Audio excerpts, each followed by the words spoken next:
दिनों की अष्टान का महापर्व की पूज्य मुनिवर श्री अनंत सागर जी महाराज की वंदनीय मुनि संघ की भक्ति को लेके गुरुदेव ने एक लाइन कही थी कि आत्मा में तो मन लगता नहीं,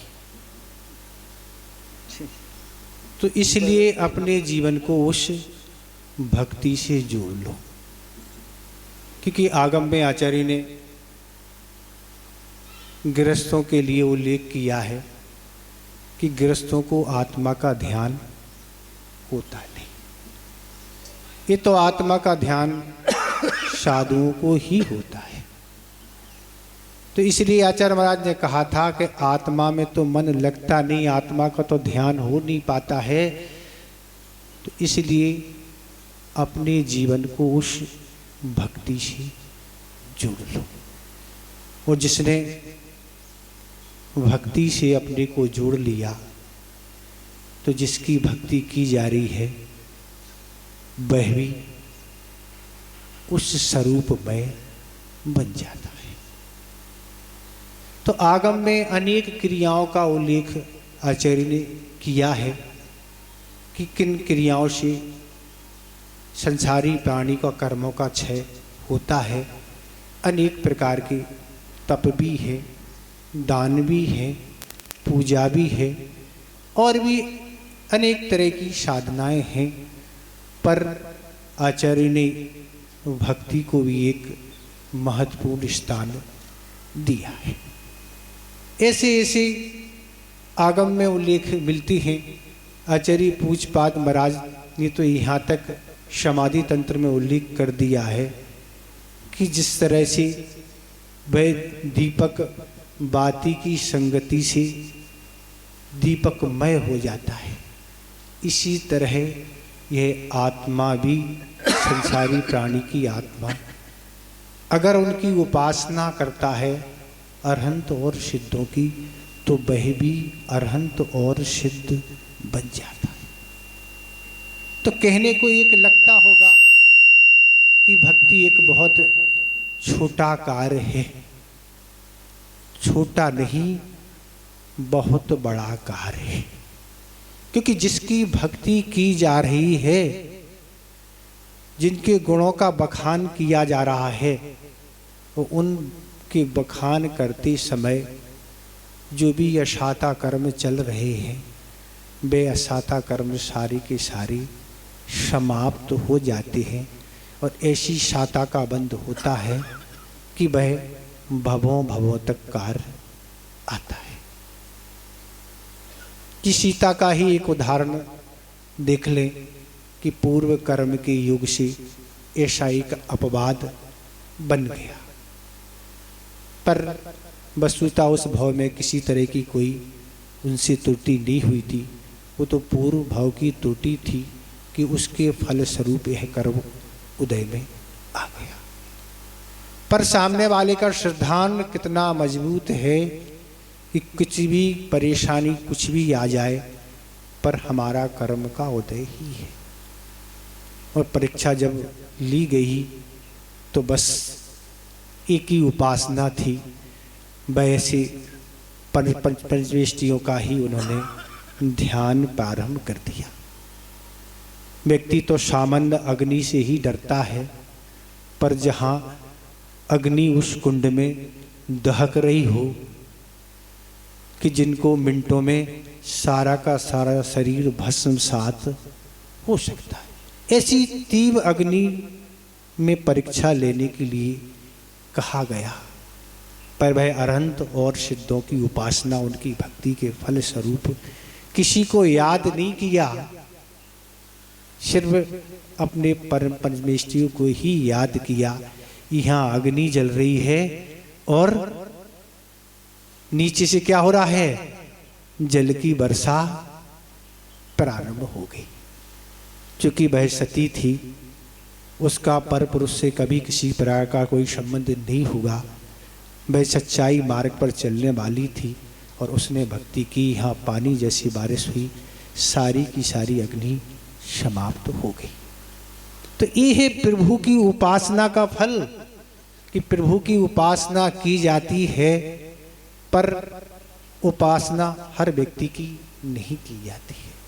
आगम में जो सच्चे देव शास्त्र गुरु का स्वरूप लिखा है, उस स्वरूप से जो सहित हैं, उनकी उपासना करने से ही ये कार्य संपन्न हो सकता है।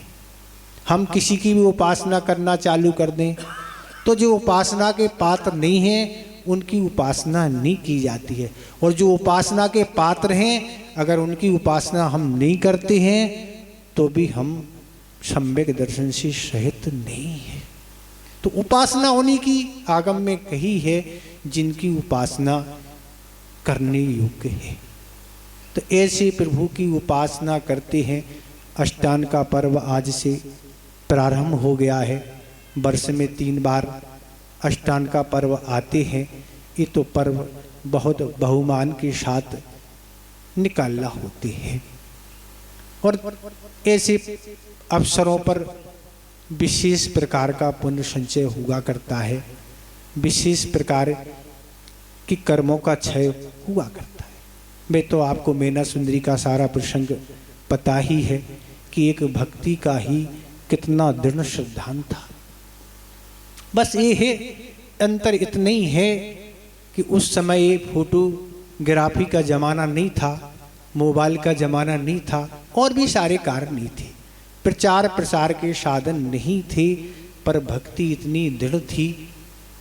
भली आप मोबाइल आदि फोटो आदि इन प्रदर्शनों से अपना नाम प्रसारित करना चाहते हो, पर आप कितने ही प्रयास कर लें, पर मैना सुंदरी जैसा आप प्रचार प्रसार नहीं कर सकते, जिनका उल्लेख आचार्यों को भी करना पड़ा ग्रंथों में जो कथानक के रूप में।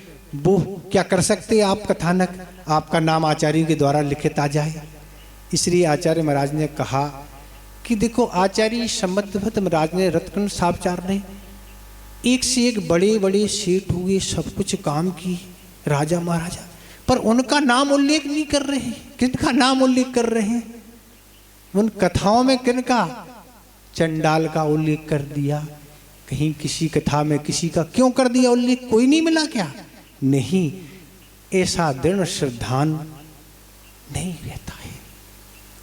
मैं चंडाल को किसी तरह का लोभ नहीं आया। आप चांडाल की तरह होते तो वो क्या कह रहा है? राजा ने जिन सेवकों को भेजा है, भाई सेवक यही कह रहे हैं, कितना बड़ा अभागा है। आज तक तो इसने कई लोगों को फांसी दी है, पर आज तो राजकुमार को फांसी देना है ना, और फांसी देना है अर्थात जो राजकुमार पर तरह तरह के आभूषण और कीमती चीजें रखी हुई हैं, पहनी हुई हैं, सारी इसको मिलना है। और कितना बड़ा अभावा है। आज कहता है इसका त्याग है, आज हम चतुर्दशी को नहीं करेंगे, ऐसा शब्द उसके द्वारा कहा गया। लेकिन चांडाल को तो लोभ नहीं आया, पर पत्नी को आ गया। तो पत्नी मुख से क्या कह रही है? बाहर गए हैं, और हाथ क्या चल रहा है? अंदर है अंदर। हाथ का संकेत क्या कह रहा है? लोभ यहां आ गया। ये छल चल रहा है मायाचारी। कहाँ छुपे हैं? अंदर छुपे हैं। तो आचार्य यही कहते हैं कि जिसने जो संकल्प लिया है उस संकल्प पर बने रहना, उससे च्युत नहीं होना। आप देखो, आचार्य महाराज ने यही कहा था कि सम्यक दृष्टि जो होता है, अगर सम्यक दृष्टि पर कोई भी आपत्ति आती है तो देव शांत नहीं बैठने वाले हैं। देखो, देवों का आसन होता है, वो कंपायमान होने लगता है कि अभी संपर्क सम्यक दृष्टि पर ये आपत्ति आ रही है, तुम यहाँ बैठे हो, तो वह देव शांत बैठने वाले नहीं होते हैं। सम्यक दृष्टियों पर कोई भी आपत्ति, कोई भी परेशानी, कोई भी आती है, देव तुरंत आते हैं और उस प्रतिकार की व्यवस्था करते हैं।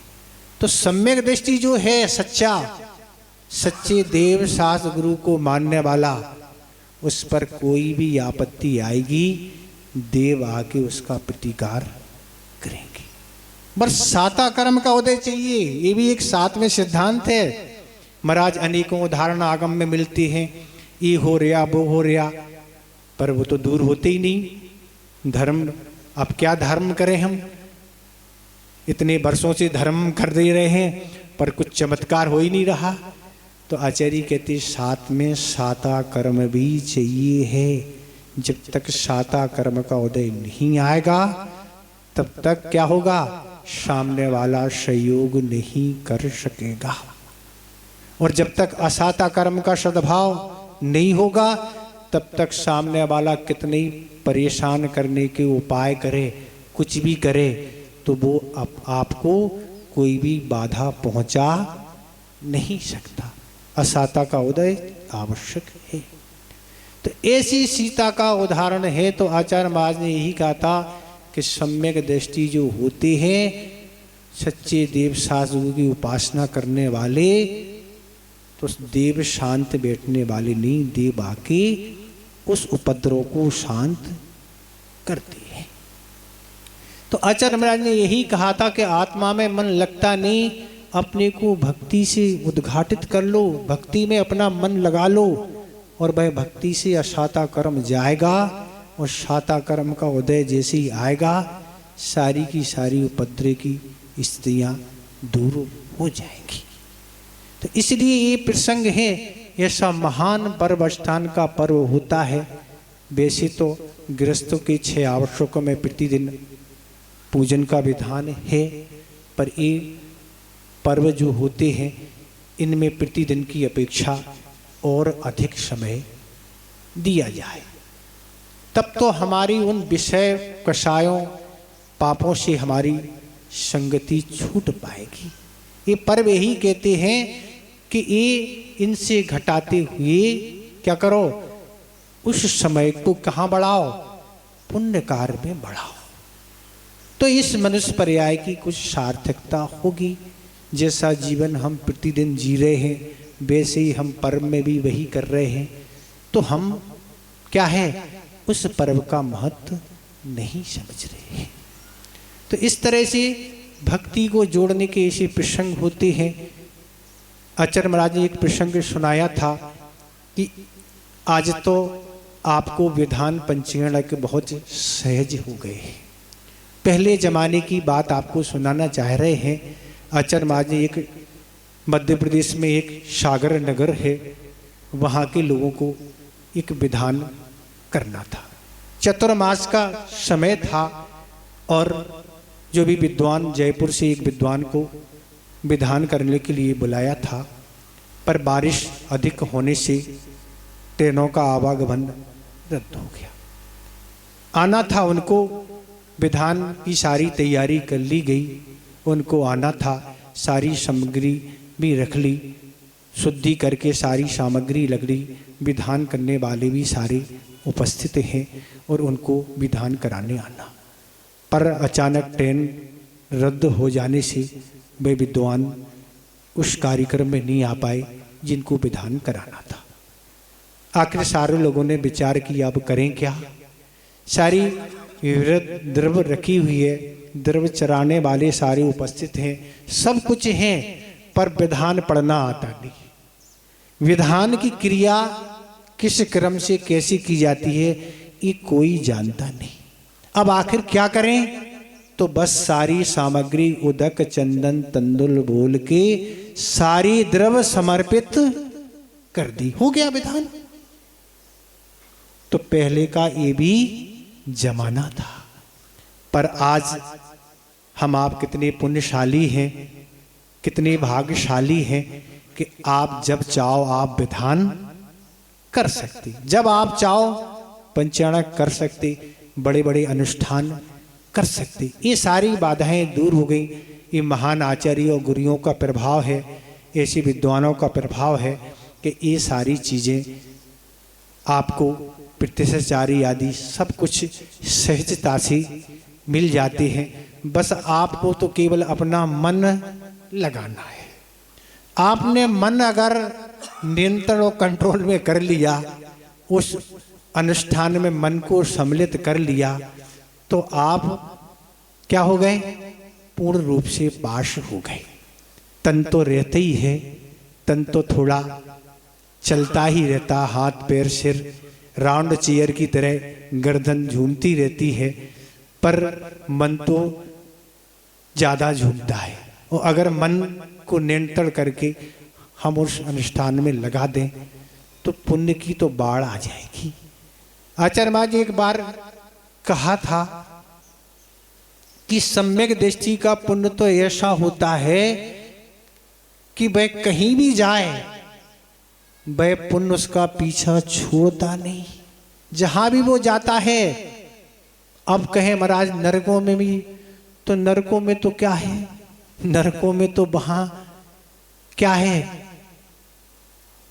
सुख की कोई सामग्री नहीं है, सुख की सामग्री का अभाव है, क्षेत्र आदि द्रव्य क्षेत्र सब कुछ गड़बड़ है। तो वहां तो सुख की सामग्री तो है नहीं, वहां तो सुख की गंध भी नहीं। आप गंध लेना चाहें तो नरकों में गंध सुख की नहीं आती है। तो अब नरकों को अपवार रूप में छोड़ते हुए पहले अगर आयु का बंद कर लिया तो नरक जाना पड़ेगा, पर अगर नरक आयु का किसी का बंद नहीं किया तो सम्यक दृष्टि सब इन अनुष्ठानों के कारण वैमानिक देवों में भी उत्पन्न होते हैं।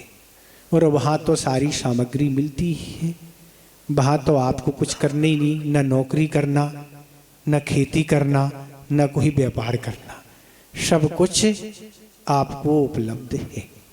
तो इस तरह से सम्यक दृष्टि का पुण्य होता है जो ऐसे अनुष्ठानों में भाग लेते हैं कि वह पुण्य कहीं पीछा नहीं छोड़ता, जहां भी आपको जाएंगे। तो सम्यक दृष्टि तो अच्छे श्रेष्ठ घरानों में ही उत्पन्न होते हैं, राजा महाराजा के ही उत्पन्न होते हैं, जहाँ खाने के लाले पड़े हों, दरिद्रता हो, ऐसी सम्यक दृष्टि ऐसे घरों में उत्पन्न नहीं होती। तो आपको ऐसे अगर पुण्य को घड़ी का तो कोई संकेत नहीं मिल रहा कहाँ है, क्योंकि 10 से ज़्यादा तो होंगे लगन। नहीं आप ही करो ना, हमने ही अच्छे से नहीं, अपन तो इतने ही नाश्ता के बाद जो सुपारी सौंप दी जाती है उतने ही दे देते हैं, उतने ही से काम हो जाएगा ना। ज़्यादा उनको सुनना नहीं, उनको जाना भी है और आपका भी सुनना है। आपने कहा करना है, नहीं आपको करना है, तो इसलिए हम ज़्यादा नहीं कहेंगे, ना हमें ज़्यादा आता है ना हम ज़्यादा कर पाते हैं। बाकी अपन महाराज से सुनेंगे कि अपने जीवन को इन अनुष्ठानों से जोड़ते हुए पुण्य संचय करते हुए अपने आगामी जीवन को अगर आपको सुंदर बनाना है तो ऐसे पूजन पाठ धार्मिक क्रियाओं से जोड़ते हुए अपने आगामी जीवन को आप सुंदर बना सकते हैं। और अगर आप व्यर्थ के कामों से अपने जीवन को बोड़ते चले जाएंगे तो बस आपकी गाड़ियों की धुलाई के लिए तो नगरों में सर्विस सेंटर होते हैं, पर आचार्य ने तो मनुष्यों की धुलाई के लिए एक ही सर्विस सेंटर बनाया है, वह है 7 नरक। वहाँ ही अच्छी धुलाई होती है। आपको धुलाई वहाँ करवाना है तो फिर इन अनुष्ठानों से दूर रहेंगे तो वहाँ आपकी अच्छी धुलाई हो जाएगी। इतने ही पर्याप्त समझते हैं। अहिंसा